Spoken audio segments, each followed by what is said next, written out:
Welcome to middle education. Finally मैं लेकर के आ चुका हूं कक्षा 9वीं गणित विषय का booster dose. Finally booster dose वो डोज है जो आपके एग्जाम में तबाही मचाता है। ये पिछले 2 साल से मिडिल एजुकेशन में रन कर रहा है और इसे पढ़ करके लाखों बच्चे अपने बोर्ड एग्जाम में, अपने होम एग्जाम में टॉप किए हैं। एंड लीजिए, अब आपके सामने गणित विषय के बेसिक का बूस्टर डोज अवेलेबल है। और अगर तुम्हारे एग्जाम में स्टैंडर्ड आ रहा है तो थोड़ी सब्र कर लो मेरे यार। स्टैंडर्ड का बूस्टर डोज थोड़ी देर बाद अपलोड होने वाला है। अब आज एक नए बच्चे का मैसेज आता है, बोलता है सर मैं मिडिल एजुकेशन का नया विद्यार्थी हूं, मुझे नहीं पता ये बूस्टर डोज क्या होता है। और सबसे ज्यादा कमेंट रहता है booster dose booster dose booster dose. मैं बोला रुक भाई, बूस्टर डोज कुछ और नहीं है। बूस्टर डोज में मैं तुम्हारे रियल क्वेश्चन पेपर को हैक करके और बच्चों के सामने रखता हूं। बोला अच्छा आप बड़े हैकर हो सर। मैं बोला ये तो मुझे नहीं पता, लेकिन अगर बूस्टर डोज में क्वेश्चन है मतलब तुम्हारे एग्जाम में गारंटेड देखने को मिलेगा। भाई साहब बच्चे ने खुश, वो भी सर बूस्टर डोज लेकर के आओ। एंड फाइनली अब तुम्हारे सामने है, तो चले फटाफट शुरू करते हैं बिना टाइम वेस्ट किए। हमारा पहला नंबर कहता है कि 9 के पावर में 1/2 वाला क्वेश्चन और 125 के पावर में 1/3 वाला प्रश्न का मान ज्ञात करना है। अब जरा सुनो, 9 के स्थान पर 4, 3, 8, 10 कुछ भी हो सकता है। सुन लेना, कुछ भी हो सकता है क्योंकि कई सेटों में बन रहा है। बाकी ऐसे क्वेश्चन देखने को मिलेगा जो कि स्क्वायर में रहेगा एंड इसका वैल्यू फाइंड करना है। आगे बढ़ते हैं। दूसरा नंबर कहता है 1/3 व 2/3 के बीच दो परिमेय संख्या निकाल लो। भाई यहां पर क्वेश्चन अप एंड डाउन कर सकते हैं, लेकिन परिमेय संख्या यही रहने वाला है, दो ही निकालना पड़ेगा। अगर एक का मेथड तुमने सीख लिया तो सारे क्वेश्चन को हैक्ड कर दोगे। अब तुम्हारे एग्जाम में अगर बेसिक आ रहा है ना, तो तुम्हें देखना है 7/10 में से 3/10 घटाना है। घटाना सीखना है दो परिमेय संख्या के बीच। तुम्हें जोड़ भी सीखना है, अथवा में जोड़ आएगा, कहीं कहीं गुणा, तो कहीं कहीं इस प्रकार से भी प्रश्न देखने को मिलेगा। ये बड़े सस्ते वाले प्रश्न है, बेसिक वाले बच्चों के लिए छोटे छोटे क्वेश्चन, इसे प्रिपेयर करना ही करना है। आगे बढ़ते हैं। चौथा नंबर, पी एक्स का मान दिया जाएगा कुछ भी समीकरण, यदि p बराबर 0 और p बराबर 1 हो तो इसे ज्ञात करना है। मतलब यहां पर x के स्थान पर आपको वैल्यू पुट करना है 0 का या फिर 1 का, एंड इसे सॉल्व करना है। आगे बढ़ते हैं। पांचवा नंबर कहता है शून्यक फाइंड करना है। शून्यक मतलब x का मान निकालना है। यहां पर मैंने एक समीकरण लिख दिया।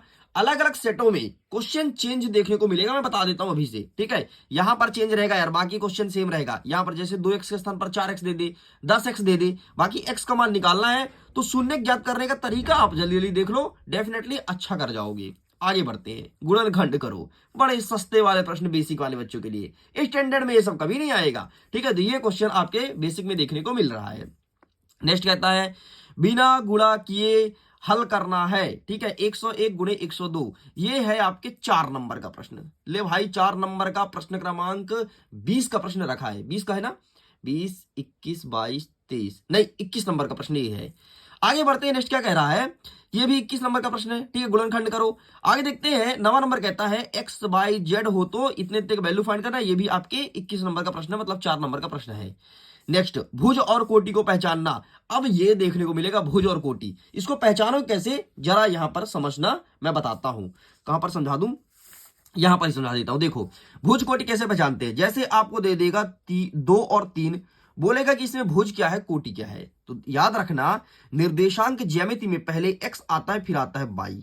तो x को भुज कहते हैं और y को कहते हैं कोटि, ठीक है। x को भुज कहते हैं, y को कोटि। अब तुमसे कोई पूछे कि भुज क्या है तो ना बता दोगे यार 3 है।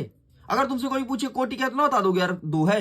अरे बहुते बहुजन होगी तभी ना बता पाओगे, नहीं तो बता दोगे, है ना। कोई ना कोई बता देगा। चलो मैं तुमको देता हूं कि 4 और 8 में बताओ कमेंट सेक्शन में लिख करके भुज क्या है और कोटि क्या है, खत्म। आगे बढ़ते हैं। चतुर्थांश पहचानना। चतुर्थांश मतलब यही वाला, इस प्रकार से बना रहता है कि प्रथम चतुर्थांश में आएगा, द्वितीय में आएगा, कौन सा तृतीय में आएगा, कौन सा चतुर्थ में आएगा। पहले चतुर्थांश में हमेशा धन धन आता है, ध्यान रखना। दूसरे में आपका ऋण और धन आएगा, ध्यान रखना। तीसरे में आपका ऋण और ऋण आएगा, और चौथे में आपका आएगा धन और ऋण, ये ध्यान रखिएगा। इस प्रकार से चतुर्थांश पहचाने वाला क्वेश्चन देखने को मिलेगा, और ये रहेगा आपके 2 अंक के प्रश्न में। आगे बढ़ते हैं। नेक्स्ट कह रहा है 11 नंबर, 2x धन 5y बराबर 0, शून्य समीकरण के 2 हल निकालो। समीकरण के 2 हल निकालो, जब कभी ऐसा प्रश्न पूछे ना तो x के स्थान पर एक बार 0 रखना या फिर 1 रखना, और इसे सॉल्व कर देना, तुम्हारा आंसर आ जाएगा। मतलब यहां पर x के स्थान पर वैल्यू रखो या फिर y के स्थान पर, ठीक है। कोई भी अलग अलग वैल्यू रखना, सेम मत रखना, और सॉल्व करना, तुम्हारा आंसर आएगा। आगे बढ़ते। नेक्स्ट क्या कह रहा है कि एक नोटबुक की कीमत एक कलम की कीमत से दोगुनी है तो समीकरण बनाओ। अरे चाहे बेसिक हो चाहे स्टैंडर्ड, सब में प्रश्न आ रहा है। नेक्स्ट देखो, अब हम फटाफट पेज नंबर बताने वाले हैं, कौन कौन सा पेज नंबर पढ़ना है। सबसे पहले पेज नंबर 68, 73, 75 ये वाले पेज नंबर देखना है। आओ मैं दिखा देता हूं कौन कौन से क्वेश्चन आ रहे हैं। ठीक है भाई साहब, क्वेश्चन यहां से मैं टिक करवा दिया हूं। ठीक है, मतलब तेरा क्वेश्चन हैक हो चुका है। सुन मेरा भाई, तेरा प्रश्न हैक हो गया, एग्जाम में देखने को मिलेगा अच्छे से, इसे तू पढ़ ले। ठीक है, ये देखो पहला वाला प्रश्न और पांचवा इसका सॉरी चौथा वाला देख लो, पांचवा वाला और छठा वाला, तीन में से एक अलग अलग सेटों में आ रहा है, तीनों को देख लेना। नेक्स्ट क्या कहता है, पेज नंबर 73, 73 क्या कहता है भाई, 73 पाजी ये वाला प्रश्न। ठीक है, स्क्रीनशॉट ले लो। नेक्स्ट क्या कह रहा है, 75, 75, 75 अंक का पेपर। हाँ चलो, ये रहा ये वाला छठा नंबर, आप इसका स्क्रीनशॉट ले लो। एंड ये देखना है आपको सातवां नंबर, अलग अलग सेटों के क्वेश्चंस मैं बता दिया हूं। ये रहा कंप्लीटली खत्म। आगे बढ़ते हैं, नेक्स्ट क्या कह रहा है, प्रश्न क्रमांक 14 कि त्रिभुज सर्वांग समता का नियम बताओ। अरे बाप रे, S S S S S A S A S A मतलब एस एस मतलब साइड साइड साइड मतलब भुजा भुजा भुजा, साइड एंगल साइड, भुजा कोण भुजा, कोण कोण भुजा कोण, ये वाला पढ़ लेना, सर्वांग समता का नियम। ये 2 नंबर का प्रश्न देखने को मिलेगा। 15 नंबर कहता है, अब आपको पेज नंबर देखना है 81, 83, 86। 81 का चौथा वाला प्रश्न, 83 का 10वां वाला प्रश्न और 86 का 20वां वाला प्रश्न। आओ फटाफट देख लेते हैं। 81, 81, 81 का कौन सा प्रश्न है, 81 का चौथा वाला प्रश्न, चौथा वाला ये वाला प्रश्न है। ठीक है, इसका स्क्रीनशॉट ले लो। नेक्स्ट क्या कह रहा है आपका, 81 हो गया। 81 के बाद आपको देखना है 83 का 10वां वाला प्रश्न, 83 का 10वां वाला प्रश्न ये रहा। ठीक है, नेक्स्ट क्या कह रहा है, 86 का 20वां वाला प्रश्न, 86 का 20वां वाला प्रश्न ये रहा। दैट्स इट, ये भी होता है कंप्लीट। आगे बढ़ते हैं, नेक्स्ट क्या कह रहा है, 16 नंबर, आयत व चतुर्भुज के गुण, आयत व चतुर्भुज के गुण बताना है। ठीक है, और 95 पेज का 5वां प्रश्न, 95 पेज का 9वां और 10वां प्रश्न, 96 पेज का 11वां और 12वां प्रश्न। ठीक है, तो आओ फटाफट देखते हैं। सबसे पहले कहता है 93 का 5वां, 93 5वां, ये रहा आपके सामने टेका स्क्रीनशॉट। बाकी अगर बूस्टर डोज का पीडीएफ डाउनलोड करना है ना, तो बूस्टर डोज का पीडीएफ भी मिलेगा, लिंक डिस्क्रिप्शन बॉक्स में, चेकआउट कीजिए। एंड ये रहा आपके सामने 9वां का, ये रहा आपके सामने 10वां का। एंड 96 पेज में 11 और 12 कहता है, 96 पेज में ये रहा 11वां प्रश्न, एंड ये रहा आपके सामने 12वां प्रश्न। खत्म खत्म खत्म। आगे बढ़ते हैं, 17 नंबर कहता है कि 103 में जाना है, 104 में जाना है, 111 में जाना है एंड 113 में जाना है। ठीक है, और इसमें चले जाते हैं फटाफट। 103 में आपका कह रहा है चौथा प्रश्न, 103 का चौथा प्रश्न ये रहा 103 और ये रहा आपके सामने चौथा प्रश्न, टेका स्क्रीनशॉट। आगे बढ़ते हैं, 104 का छठवां प्रश्न, 104 का छठवां प्रश्न ये रहा, प्लीज आप इसका भी फोटो खींच लीजिए। आगे बढ़ते हैं, 111 का 23वां प्रश्न, 111 में चले जाएं एंड ये रहा है आपके सामने 23वां प्रश्न। ठीक है, एंड आगे बढ़ते हैं 113 का 27वां प्रश्न, 113 का 27वां प्रश्न। लो भाई, इस प्रकार से होता है कंप्लीट। आगे बढ़ते हैं, 18 नंबर कहता है त्रिभुज का क्षेत्रफल ज्ञात करने वाला प्रश्न आएगा, त्रिभुज का क्षेत्रफल ही ज्ञात करना है बस केवल।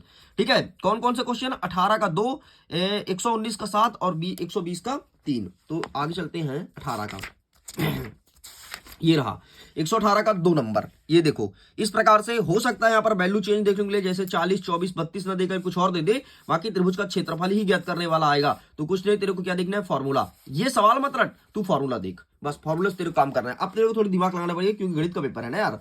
नेक्स्ट 19 का 7वां प्रश्न, ये वाला प्रश्न आएगा, देख लो इस प्रकार से अनुपात में दिया रहेगा और बोलेगा क्षेत्रफल ज्ञात करो।